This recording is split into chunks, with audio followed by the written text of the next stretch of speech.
Welcome back एक नई video के साथ खुशामदीद। इस वीडियो में हम पैंट ट्राउज़र की आसान स्टिचिंग सीखेंगे। सबसे पहले आपने फ्रंट वाले आसन को सिलाई लगानी है। इससे ये होगा कि आपके दोनों एक रुख के नहीं बनेंगे, बल्कि अब हम बैक के आसन को सिलाई लगाएंगे। जब भी आप सिलाई लगाएं तो बैक पे हाथ रख के सिलाई लगाएं। इससे ये होगा कि आपकी सिलाई खींचेगी नहीं। अब इन दोनों पल्लों को आपस में जोड़ देंगे, फ्रंट बैक को उल्टा सीधा देख के। सिलाई लगाते हुए आपने बैक की तरफ हाथ लाजमी रखना है। इससे ये होगा कि आपकी स्टिचिंग एक टूटेगी नहीं, दूसरी बिल्कुल सफाई के साथ लगेगी। अब दूसरी साइड को भी हम जोड़ देंगे इसी तरह।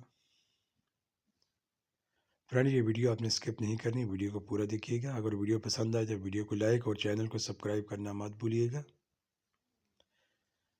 अब जो ये दोनों साइडों को हमने जोड़ लिया है, अब फ्रंट के अंदर हमने बुकरम डालनी है और बैक पे इलास्टिक। ये पैंट ट्राउज़र है। सबसे पहले आपने साइडों का बुला कर लेनी है और उसके बाद बैक की तरफ आपने रुख को मोड़ना है, यानी ये दबाव है इसको बैक की तरफ मोड़ेंगे दोनों साइड से। अच्छे तरीके से आपने आयरन करनी है।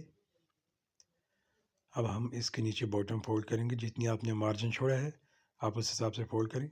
और यहाँ याद रखें कि आपने बॉटम को बिल्कुल सीधा फोल्ड नहीं करना, बल्कि हल्का सा क्रॉस फोल्ड होगा आपका।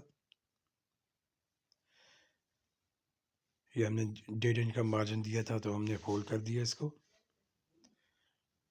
अब फ्रंट को हम अच्छी तरीके से आयरन करने के बाद इसके अंदर बुकरम लगाएंगे।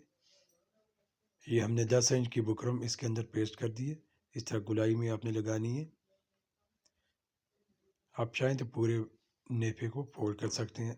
इससे ये होगा आपकी इलास्टिक अच्छे तरीके से डल जाएगी और नेफा भी बिल्कुल बराबर होगा। अब इसके अंदर हम इलास्टिक रखेंगे और एक साइड पे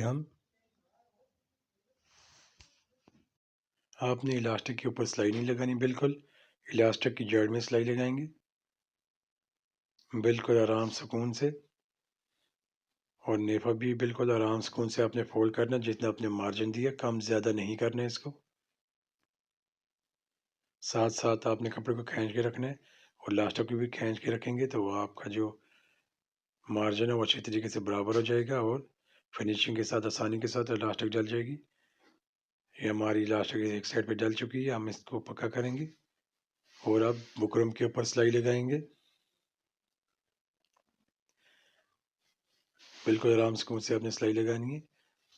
अब ये देखिए हमारी सिलाई लग चुकी है। अब बिल्कुल हम खींच के इसको बराबर करेंगे और इसके बाद इसके सेंटर में एक सिलाई लगाएं। आप चाहें तो 2-3 सिलाइयाँ भी लगा सकते हैं।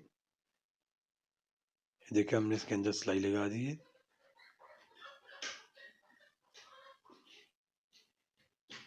ये देखिए हमारा ट्राउज़र जो है वो बन चुका है। अब हम इसके नीचे की तरफ सिलाई लगाएंगे।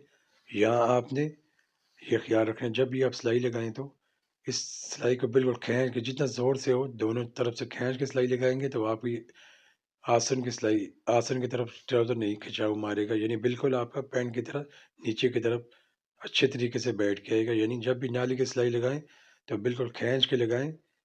इससे ये होगा कि आपके ट्राउज़र की जो ट्राउज़र ऊपरी तरफ खींच मारता है वो खिंचाव इसमें नहीं आएगा। दोनों साइड पे बराबर सिलाई लगाएं और इसके बाद आसन की सिलाई भी डबल करके लगा दें। देखें अब इसके हम नीचे बॉटम पे तुरपाई करते हैं।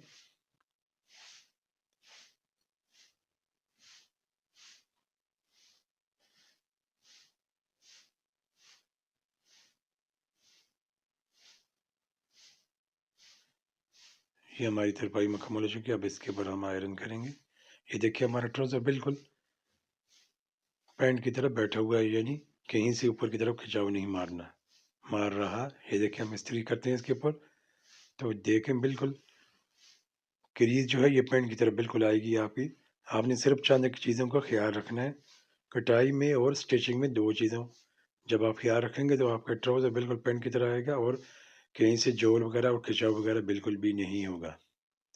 फ्रेंड, ये वीडियो आपको अच्छी लगी तो वीडियो को लाइक और चैनल को सब्सक्राइब करना मत भूलिएगा। ये हमारे ट्राउज़र की फाइनल लुक है। वीडियो देखने का शुक्रिया।